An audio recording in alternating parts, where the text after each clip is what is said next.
Hi, I'm Randy Hollenbeck, and this is the Music Roundtable.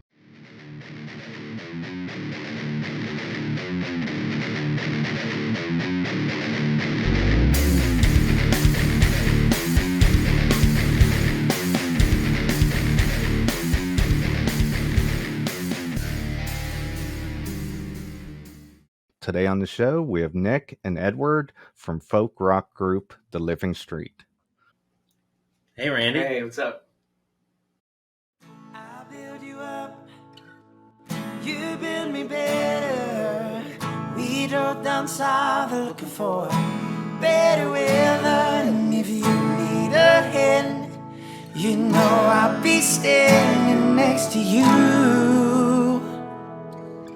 Oh, it's the least that I could do.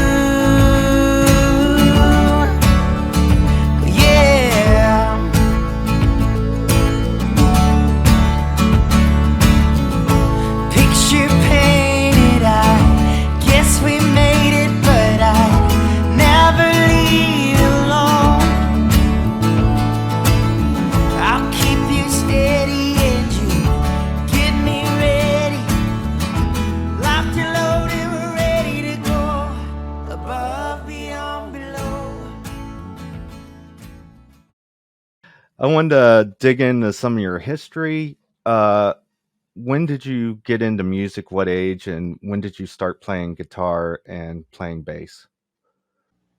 Great questions. These are often asked questions, I think, and you always want to have the greatest story in the world, but I think we were just both teenagers. I think we both started playing guitar at the same time, so that's kind of interesting. Yeah, about but not 12? not together. 11 or 12? 11 or 12 years old. We got electric rock guitars. First act. I think, yeah. You can get it at the J.C. Penney's. I think I got the Ibanez. Okay, you were a step ahead. The starter pack comes with an amplifier. And that's why you're still playing guitar, and I'm on bass now. Right, no. It comes with an amplifier. It came with the double cutaway black Ibanez electric guitar with the sparkles in it. And, the sparkles, yeah. I believe a DVD instructional video by Paul Gilbert. And how many times did you watch that DVD? I don't remember. Probably 7 to did you? 800 times. Nice. Yeah. Now I do remember it learning a few things. Maybe how to change my strings really well. Cool. The stretching out of the strings, very key. All that. I remember the first time I opened my guitar, just strumming, just as hard as I could.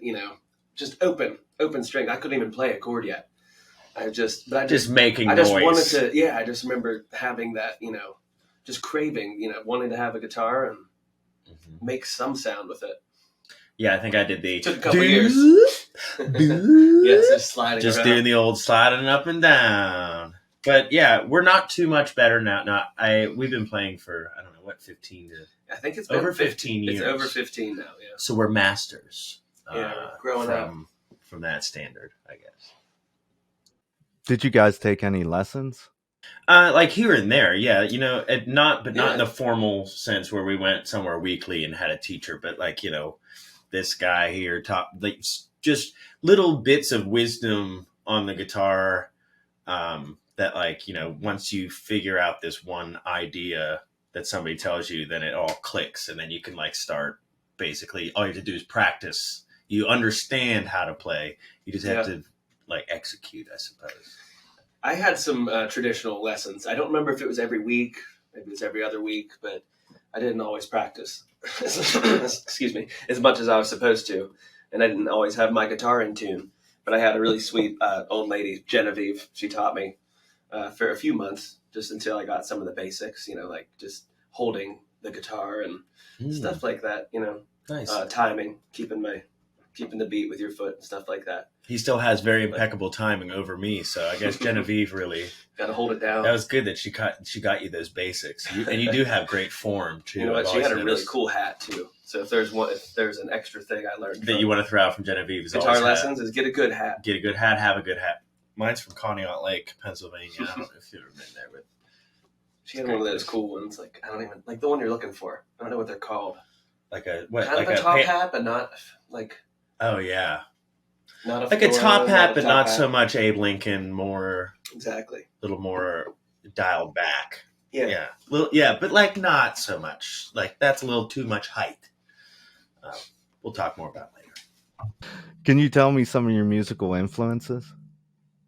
We were just talking about this right before we started this because we didn't know. Man, there's a lot. We didn't know how we were going to answer, but we were just listening to a Tom Petty song, Gotta and give it to him. we have to hand it to him because I think that the way he writes, and I don't know for this for sure, but all of his songs are very consumable. You know, like a large audience can enjoy it. They're simple, and they're very, very catchy. Right. But they're not meaningful. But they're still meaningful. And I think we have that approach to our writing where we want it to be very consumable. So I think Tom Petty would be a good influence, even if not directly. If we weren't thinking about him, it seems as if we write in his style. Yeah. If that makes sense. It's become that over the years, or we've realized it, and we also cover a lot of Tom Petty songs when we can. Or the Eagles, or just basically this pop music. We love pop music, and I think that there's something very special about pop music in that you can reach such a large audience of people that I enjoy this at the very least. And then I think that the true art comes in making something so simple still have meaning and touch you respectfully. Can you tell me how you guys got together and formed a band? Yeah, we were, this was kind of middle school. I think it was towards the end of 8th grade where we realized we each, we're kind of starting to be able to play guitar. And we were just getting to know each other at the time through sports. We were so more of acquaintances, buddies, but not like What's up, dude? Not same friend groups yet. Yeah. So, but there was one time Nick was in a band and they were, the talk of the high school. Everybody wanted to see these guys. They were starting to really sound good. And I also wanted to be in a band at the time. And I started kind of talking to Nick, hey, like, what kind of songs you learn? Like, what are you guys playing? How you learning your songs? Guns N' Roses. And it was always 911 tabs and a whole lot of classic I forgot about rock. 911 tabs. Yeah. And so I learned how to play some of the songs they were playing. And Nick brought me along to a band practice one day. Mm-hmm. And we kind of immediately felt, I think, maybe even before that, I'm getting too far ahead. There were some acoustic jam sessions that had happened where we noticed there was this special somewhat of an audition. Right. No, we just got together. We're neighbors. We grew up. We kind of started jamming down the street. So that proximity, playing sports together, and then all of a sudden I think we both realized we play guitar. You play guitar. I play guitar. Why don't we play it together? Similar music. And we honestly, that's why. Be cool. The reason why I said Guns N' Roses is because the first thing we did was doing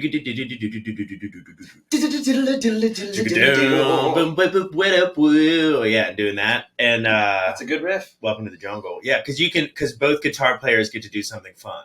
Yeah. So in unison. That's right. So that was we jammed together to that, and that was a lot of fun. And from there, just jamming in these baseball dugouts, not during games, of course. No, that was it. We tried that once, hours. but that was a little bit difficult to get in there when they were playing. No, we would have porch sessions. Porch sessions, jams, we called them by candlelight late at night until it was too late. And this was all over 12 to 13 years ago, and we're still doing that now, in different settings. And it's pretty cool, actually. We never got tired of it, and I think we never got tired of it because we're still searching for that song or searching for that or just always wanting to keep making more. Art is spewing out of us, and we have to do it. Yeah. How did you come up with the name? After a long time. Band names are a lot of other names. Band names are so tough. I hate. Well, it stinks that you can't just be like Edward Angelo and Nick Guckert. Yeah, check us out.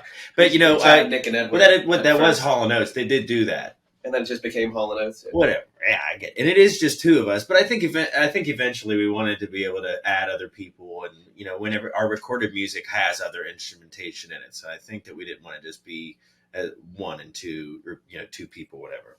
But yeah, the band name is the Living Street, and a living street is a type of street that pedestrians and motorists, bicyclists, scooterists, dogs, cats, whoever, they can all go on it. And this is something, I don't believe these exist here in the United States. Maybe they do. It's Maybe it's not as like obvious, but a European type thing. An area where it would be safe, for anybody to kind of just but that essentially at the end of the day, it sounded really cool when we saw we saw the word Living Street, because we were looking at a Wikipedia page of different types of roads, because we lived together a few years ago. We were living in Lawrenceville whenever which is in Pittsburgh, the band first formed, 2017. And we were thinking about naming it the street that we lived on, which was Dresden Way. Dresden, of course, is like we thought it sounded kind of cool. It is Dresden, cool.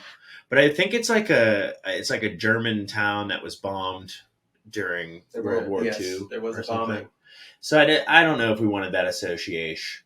And in a living street, that's cool. Everybody's included, and it's all inclusive, and that's really neat. So we kind of just, from Dresden, and we go, nah, and then looking up different types of roads, and then I think we had also it wasn't a band name yet. So yeah, that has a lot to do with it. Yes, nowadays. because we did a lot of bands, even if they have like 1,000 followers or just a song out there, it's like you feel like you don't want to do it. Take someone else's band name, even though sometimes you can or whatever. There are a lot of same band names, whatever.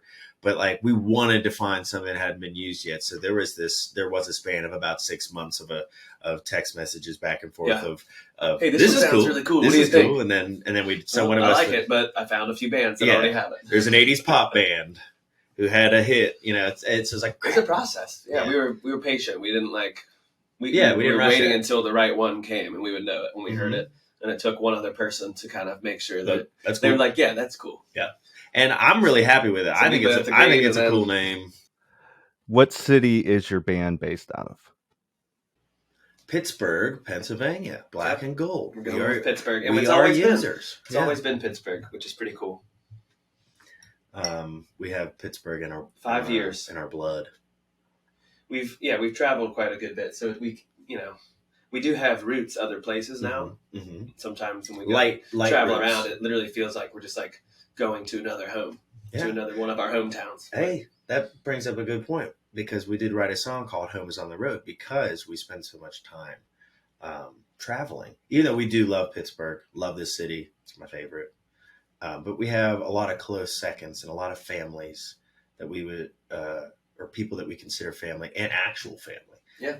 All over this country that make us feel at home. And we have such a great time, and it's the best. It's the best.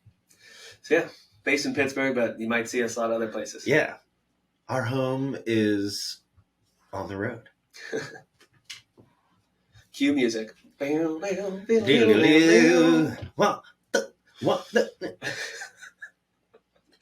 Sorry, Randy, you're going to have to do some editing here on this one. I disagree. Yeah, I know. I wanted to dig in some of your songs. You had Jealous Ghost come out October 2021. And I went and saw you guys at the Deutschtown Music Festival. And this is one of those songs that gets even better when you play it live than when you're listening to it on the radio. Oh, neat. That's nice of you to say. So much. Thank you. Maybe it was, we've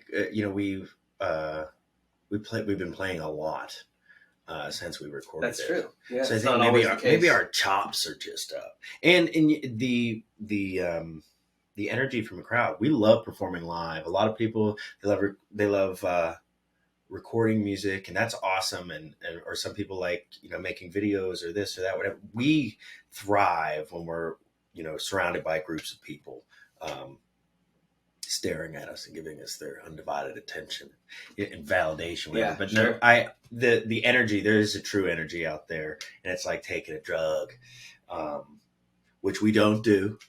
But and there's this aspect where it's like we know a lot of people have heard that one on the radio, probably that we're playing it for there, because we're in Pittsburgh, and you really want to make sure you deliver, Right. And so Or you want at them least to make it as good. But, or because it's a recorded song, you're like, we need to play this one real good so that people want to listen to it again later. Sure. And we get them plays up so we can get them, a couple bucks from Spotify, help pay the bills. Get a burger And a fry combo if you're lucky. But I feel heavy. The weight just ain't mine. Told me I'd be alright. Said I'd be just fine. I felt the rain. It's warmer in the middle of July.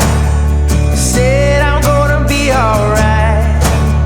Said I'd be just fine. But I told them they'll just go away.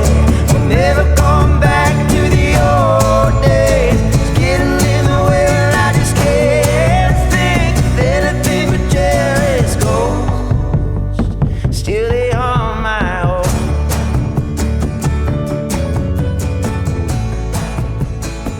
Yeah, they haunt my home.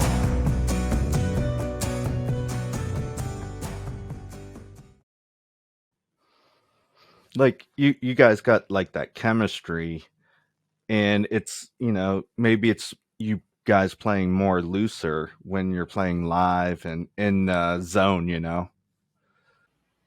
Sure. Right. Exactly. Yeah, we get into this flow state. We've always talked about how that we're bilingual in the sense that playing an instrument is kind of a language in itself, and if you can speak the same type of musician language with somebody else, and it doesn't take that long, and this happens a lot too when you're just jamming. Yeah, you'll notice it. You'll notice if you're going to have it with somebody. Folks. And you just kind of like takes just a couple. Yeah, you just kind of like link into the same thing. You kind of get you understand these little nuances, these little things whenever you're playing together, especially after doing it for 15 years, that you just kind of know what's coming up, or kind of like can look at each other without, like, we know what songs. We don't have a set list, and we'll just look at each other and just know what song that we're going to play next. And it's a combination of maybe we're reading each other's minds, or maybe we've played many scenarios. It's the rock energy that we know exactly.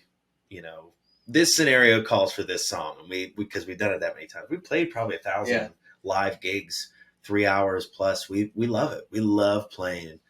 You just ring out on one note and you just automatically think of a good song to go to. You're like, oh, it doesn't always have to be the same key. Yeah, a lot of times it is, but it's fun. It's fun. It's very fun. You guys just released The Least That I Could Do. What can you tell me about that song? A whole lot. It's a best friend anthem that Nick wrote for me. Yeah. When Edward was sick, or I was sick, something of that nature, but we couldn't be in contact for 2 weeks. And this was a while ago, and I had realized that in that 2 weeks, that was probably the longest that we had been apart since we became friends, 10 or so years ago, whenever we really, I don't know, when did we start living together? It had to have been over 7 years ago, 6 years ago. It was 17 or 16. 16. Started living but together. Anyway, we had not spent any time apart. So finally had an opportunity to miss each other a little bit. And then I thought, I'd never written a best friend anthem. And I think a lot of the songs that we write are, these love songs, these intimate love songs, or these kind of sad songs of getting over things. And I was like, we need something happy and something that is going to make people feel good. Yeah. And because I feel good right now in life, and it's hard. And after feeling like crap for a couple of years, and I think we all did. And so finally, when there's this kind of light outside again, I wanted to write something it's going to make people feel good. And I hope I've done that. But it makes me feel good, and it makes Ed feels good. It feels great to perform this one, and for sure. We are best and to friends. Listen to it, yeah. And and we've been best friends for so long, so it's like this culmination of a really long friendship. So you don't. I don't know. I think it'd be exciting to listen to it because you don't see friendships like this too often. And I'm not just tooting our own horn, but we're still friends after all this time. It's pretty cool.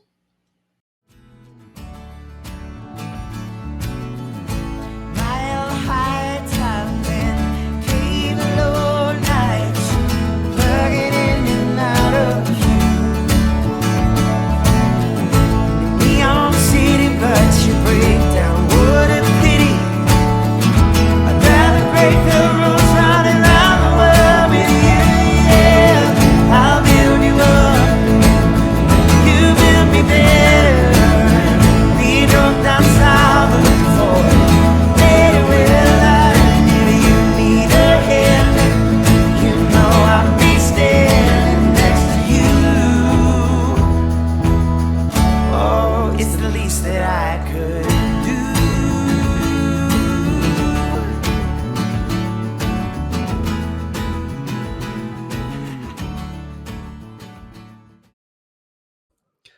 What do you guys got planned for the rest of 2022? Well, actually, we're going down south for better weather. Which is a line in our new song.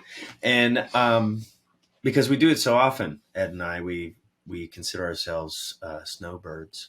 Youngest snowbirds. The youngest snowbirds. Some of the youngest at this point. Whenever it gets cold up here, we try to book shows down south. And it's a lot of fun, and we get to go to a lot of beaches. But we're heading down to Myrtle Beach for about 3 weeks to stay with Ed's Nana and Pat. They're really fun. We call it rehab, where you take it. It's really nice down there, air conditioned. Take it easy. Take it easy. Get our exercise. And healthier. And then we'll just be playing shows almost every day at a different happening bar, hot spot. And we're very grateful for those gigs. Our agent Scott hooked it up, gave us really great shows. So we are very much looking forward to that. We got some fun ones And then coming up. We're going to stop through Asheville Oh yeah, on the way down. Asheville, North See our Carolina. buddies there, play a show. If you haven't been there before, go there. It's not that far from here, and it's so cool. So cool. We haven't really talked about it yet, but it wouldn't be crazy to think that we could release something else before the end of the year. It isn't crazy Because and we haven't do talked plan about it. on, just at least we plan on putting a lot more time in the studio for sure, as well as, remaining to just play a lot of shows when we get home from Myrtle Beach. I think it's like beginning of October, and we'll just be doing our regular thing, probably 3 or 4 shows a week in the Berg or around. The Berg. Yeah, we love playing, but yeah, we want to get recorded stuff because we have a lot of stuff written that people want to hear every day, every single day. Yeah. And we can't be in your house every day. Unfortunately, we can't be there. We want to be there, but we just can't. So we're gonna make sure we get those songs recorded. Yeah, it's time for all of our listeners and fans and friends and family. That was kind of a, getting back to the last question too, with the least that I could do. That was kind of, that was our first self-produced song fully that we released from our little home studio that we're in here today. We're in right now. This is where that song was created. Yeah, of course, with the help of Dan Yost at Just Records. But we felt good about that, so we released it, and it seems like people like it. So now it's like giving us this other sense of confidence that we can keep producing our music from home here for the time being. Yeah, so we're going to get to it. If we need to take it somewhere else for certain things, that works too. But we like just being able to make music whenever we can. Do you guys write on the road, or do you wait till you come home and then write some stuff up? It's definitely writing that happens on tour, but I don't want to say if it's ever we don't sit down and have a formal, we got to work on this song today. It's more just if you're in the jamming mood and you have something come to you, then that's great. Yeah, the tour is a lot of just how are we feeling today and what do we have to do today. But I'll tell you, there is a lot of time spent in the car, and one of our Ed's probably he always busts my nuggets about it. He takes my lines, but I take his lines because he just we sit in the car and we'll just talk and say this or say that or just. And Ed has a way of just saying things in a really goofy, different way that to kind of throw me off or something so that I laugh or whatever the case is. And more often than occasionally, he will say something, I go, I could make that into a line because it kind of sounds different, or it's oh, I've never heard that said before like that. And he just, kind of goofing around, doesn't realize the potential. I'm not the actually capacity. trying to write a song. Yeah. So then Nick realizes that could like, be a oh, line. hey, that sounds pretty cool and unique. I haven't heard that one before. And then there we have a line. So that goes in the phone. And then, that is a compiled list that whenever I am sitting down to like write out full lyrics, I go, oh, I can't think of something right here. Let me go back to all of my random notes and stuff. Sure. Like, do I have a good line that works here? And then all of a sudden, like, ooh, this would click. Oh, this would work so good for this line. And then you can build, and then all you need is that one cool line, and then you can put something before it, put something after it. And, so it's fun. I think songs are just a mix of unique ways to describe familiar feelings, coupled with very familiar lines that everybody knows and can easily remember. And then that hasn't been used. That perfect, exactly. Yeah. That perfect mix ball is going to get you something that's catchy, but new in a way, hopefully.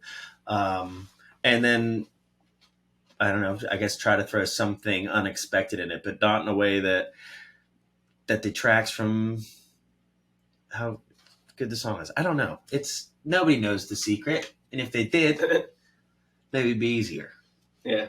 Yeah, right. But yeah, we try to keep the muscle working as much as we can. Yeah, we definitely mainly lyrically when we're on the road. And just when we're listening to songs, it's like we talk about producing or mixing. Like it's what almost makes like we this can't. song so special. Yeah, we can't when we're enjoy listening to other songs stuff. the same way that we used to, because it's like now that it's like our job, so to speak, to record and to write music. You can't think of it. I mean, I still think Stairway to Heaven is legendary and it was written by mystical demons, but at the end of the day, I also know that it was recorded and it's not as mystical as it once was, but it doesn't mean it's not awesome. And now we have the opportunity to maybe write something one day that people think was written by the gods, which would be cool.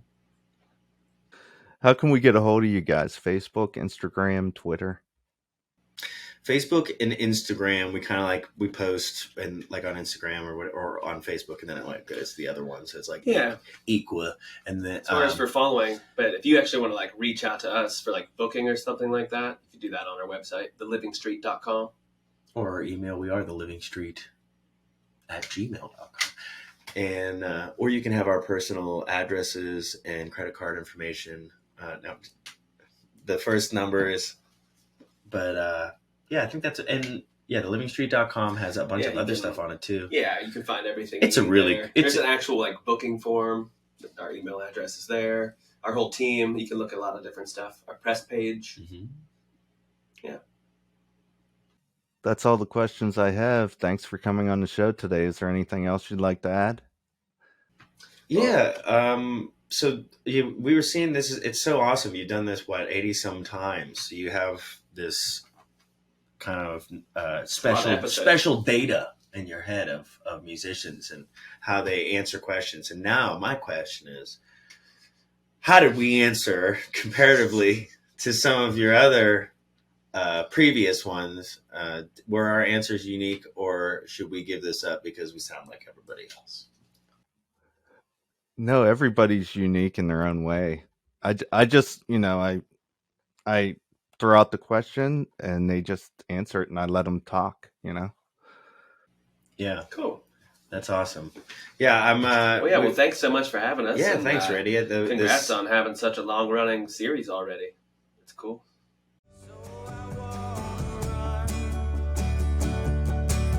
Stuff way stuck inside.